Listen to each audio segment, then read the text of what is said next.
రైట్గా సరిగ్గా ఏడాదికి నిరుడు మార్చిలో ఈడీ విచారణ, ఆ తర్వాత పలుమార్లు నోటీసులు. హాజరు కాని కవిత సుప్రీంలో పిటిషన్. ఏడాదిగా కొనసాగుతున్న విచారణ. కవిత కేసు 19కి వాయిదా. డ్రామాలో భాగమే అరెస్టు. మంత్రి కోమటిరెడ్డి విమర్శ. బీజేపీ కాంగ్రెస్ల కుమ్మక్కుతోనే అరెస్టును తీవ్రంగా ఖండిస్తున్నాం, ఎన్నికల్లో లబ్ధి పొందేందుకే అని చెప్పి హరీష్ రావు గారు. నిజంగా హరీష్ రావు గారి స్టేట్మెంటు పైకి ఇది ఉండొచ్చు కానీ లోపల సమర్థిస్తున్నామనే స్టేట్మెంటే ఉంటది. కవిత నిర్దోషిగా తిరిగి వస్తారని జగదీష్ అంటా ఉన్నాడు. కారుతో దోస్తీ లేదని చాటుకోవడానికే బీఆర్ఎస్ తో పొత్తు ఉందన్న ప్రచారంతో బీజేపీకి తీవ్ర నష్టం. అసెంబ్లీ ఎన్నికల్లో కనిపించిన ప్రభావం కాంగ్రెస్ ప్రచారాన్ని తిప్పికొట్టలేని నిస్సహాయ స్థితిలో బీజేపీ రాష్ట్ర నేతలు. లోక్సభ ఎన్నికలకు అదే సమస్య. అధిష్టానానికి తెలిపిన శ్రేణులు. ఈ నేపథ్యంలోనే కవిత అరెస్టు. ఎన్నికలకు అరెస్టుకు సంబంధం లేదు అమిత్ షా చెప్తున్నటువంటి మాట. ఇన్ని పరిణామాలు ఈ వ్యవహారం చుట్టూ జరుగుతున్నటువంటి పరిస్థితి.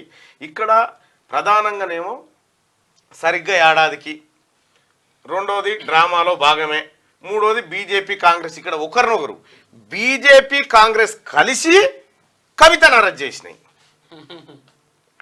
ఒకటి. రెండోది బీజేపీకి బీఆర్ఎస్కు ఎలాంటి కంచం పొత్తు లేదు, నా మంచం పొత్తు లేదు, వాళ్ళు మేము బద్ధ శత్రువులమని ఒక అంశాన్ని. ఇక మూడోది క్లియర్గా అమిత్ షా గారే చెప్తున్నారు, ఎన్నికలకు అరెస్టుకు సంబంధం లేదు, తన పని తాను చేసుకుంటూ పోతుంది అని చెప్పి ఆయన చెప్తా ఉన్నారు. ఇన్ని రకాలుగా వస్తూ ఉన్నాయి సార్. ఒక్కసారి ప్రజలారా రెండో పోల్గా తీసుకుంటా ఉన్నాం మిమ్మల్ని. ఈ ఎపిసోడ్లో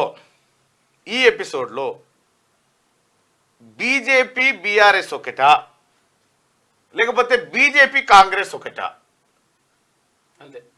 ఒక పోల్ పెడదాం. పోల్ పెట్టి ఇప్పుడు ప్రజలకు కూడా ఏమర్థమైందో మనకు అర్థమవుతుంది. దాదాపు 17,000 మంది ఇందులో ఓటింగ్లో పాల్గొన్నారు. కవిత అరెస్టు కరెక్టే అని చెప్పి మీరు వచ్చిన బటన్ మీదనే 94% మంది వచ్చారు, మెజార్టీ ప్రజలు వచ్చారు. కాబట్టి ప్రజలారా మీకు ఒకటి మీ ఒపీనియన్ చెప్పండి. ఈ ఎపిసోడ్లో రాబోతున్నటువంటి పంచాయతీని ముందే చెప్తా ఉన్నా. ఏ పంచాయతీ జరగబోదో దాన్ని ఇప్పుడు పెట్టుడుగా చూపిస్తా ఉన్నా అభిప్రాయాన్ని. కవిత అరెస్టు కాంగ్రెస్ బీజేపీ కలిసి చేశాయా అంటే ఇక్కడ ఏ రెండు పార్టీలు ఒకటిగా కనిపిస్తున్నాయి చెప్పండి సింపుల్ గా. బీజేపీతో బీఆర్ఎస్ కు దోస్తీ ఉందా, కాంగ్రెస్ కు బీజేపీతో దోస్తీ ఉందా? రైట్.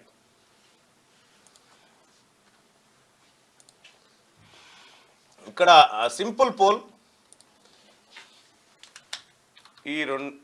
ఈ క్రింది వాటిలో చీకటి దోస్తులు ఎవరు?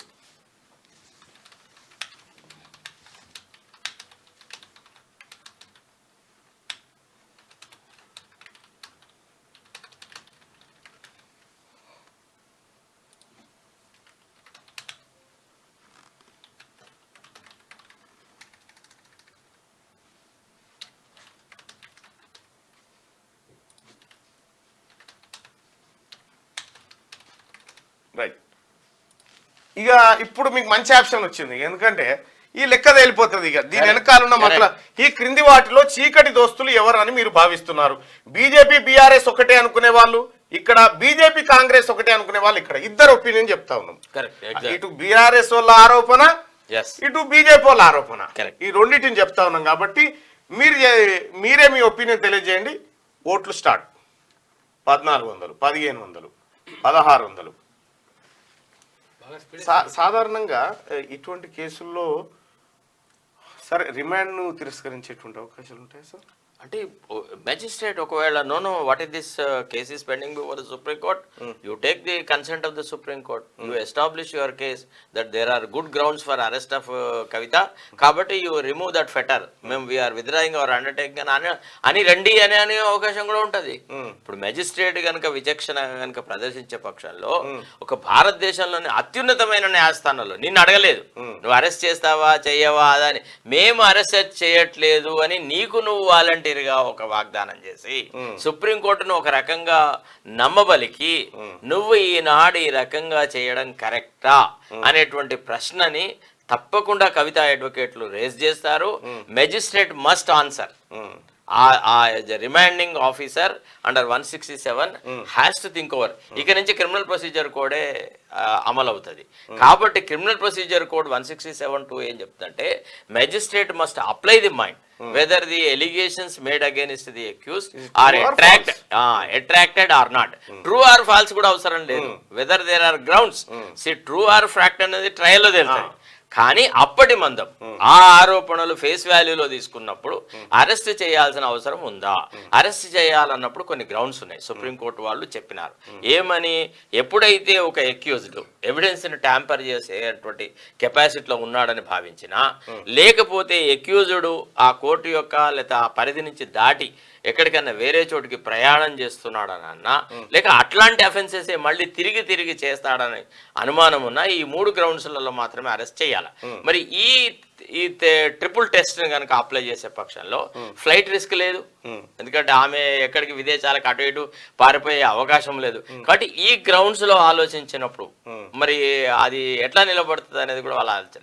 అంటే నాకు తెలిసి ఇది ఒక రకంగా ఒక పక్క అరెస్ట్ చేసినట్టు చూపెట్టి, ఇంకో రకంగా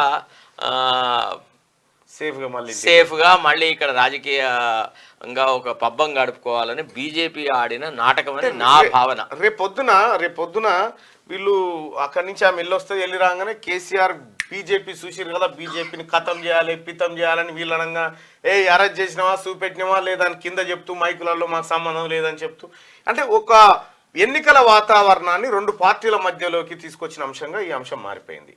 బీజేపీ బీఆర్ఎస్ అంటే వీళ్ళు కొట్లాడుకొని ఇప్పుడున్నటువంటి కాంగ్రెస్ పార్టీని కొంత డీలా చేయడానికి ఈ అంశాన్ని తెర మీద తెచ్చినట్టుగా అనిపిస్తాం. దానికోసం మనం అడిగినాం, ఈ క్రింది వాటిలో చీకటి దోస్తులు ఎవరని మీరు భావిస్తున్నారు అని చెప్పి మనం అడిగినాం. మీరు ఏమైనా ఒపీనియన్ చెప్పగలుగుతారా సార్? ఇప్పుడు ఒకటి నేను దీని మీద ఇప్పుడు ఒపీనియన్ చెప్పాను, ఎందుకంటే మీరు నేను ఇద్దరం ఒకటే పడవలో ప్రయాణిస్తున్నాం. మనం ఏది మాట్లాడినా పార్టీ పరంగా మనం మాట్లాడినట్టు ఒక ఇండిపెండెంట్ వ్యక్తిగా నీ అభిప్రాయం చెప్పు, స్వతంత్రంగా నీ గుండె చేసుకొని కొట్టు, మేము దాన్ని ఏమనం. ఈ క్రింది వాటిలో చీకటి దోస్తులు ఎవరని మీరు భావిస్తా ఉన్నారు? రైట్, 84% మంది బీజేపీ అండ్ బీఆర్ఎస్ ఈ 2 చీకటి దోస్తులు అని చెప్తా ఉన్నారు మెజార్టీ. ఇంకో